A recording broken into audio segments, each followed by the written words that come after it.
Are you ready to implement SAP Costing? If so, the good news is that the SAP Costing approach is similar as to what we learned in college. As we said in our previous episode. How is that? Well, 2 stages. Planning stage. A standard cost is set to a product, from cost estimate based on the cost of the components used to manufacture the product, plus the labor and other cost.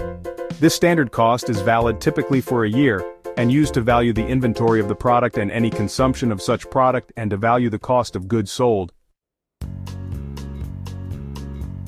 Actual stage.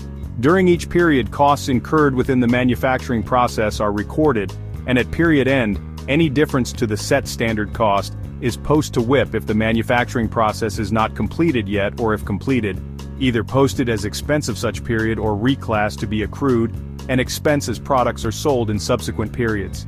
In each case, this is manually entered. Within SAP, you can choose to let the system make those adjustments automatically by activating the actual costing functionality. You may ask, if that is all, then how do I go about getting the system set up to rock and roll? And how long will it take to get there? Well, let's get into that. First, let's start by understanding that, as in any other system implementation, we need to set up the system to accommodate your business requirements, pretty much as you set up your cell phone, kind of. That setup is what is referred to as system configuration. It is then when you'll learn firsthand the SAP jargon needed to explain how the best practices representing the business processes are intertwined.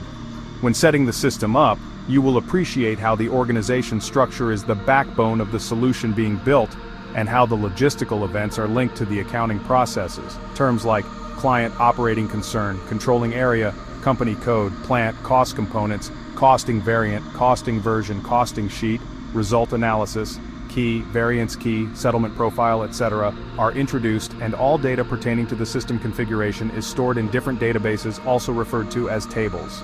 All data representing your company identity, such as SKU or material number, chart of account, cost elements, cost center, profit center, bill of materials, work center, routing, production orders, etc.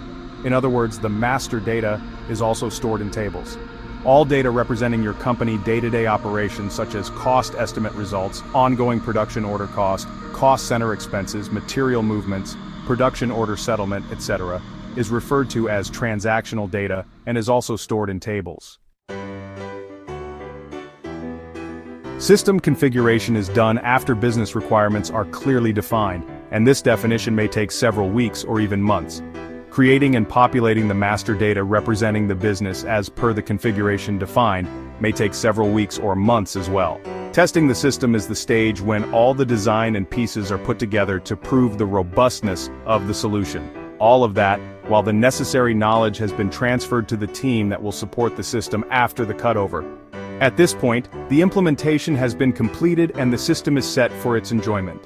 If you enjoyed the video or found it useful, please like, comment, and share. It makes sense to make things simpler.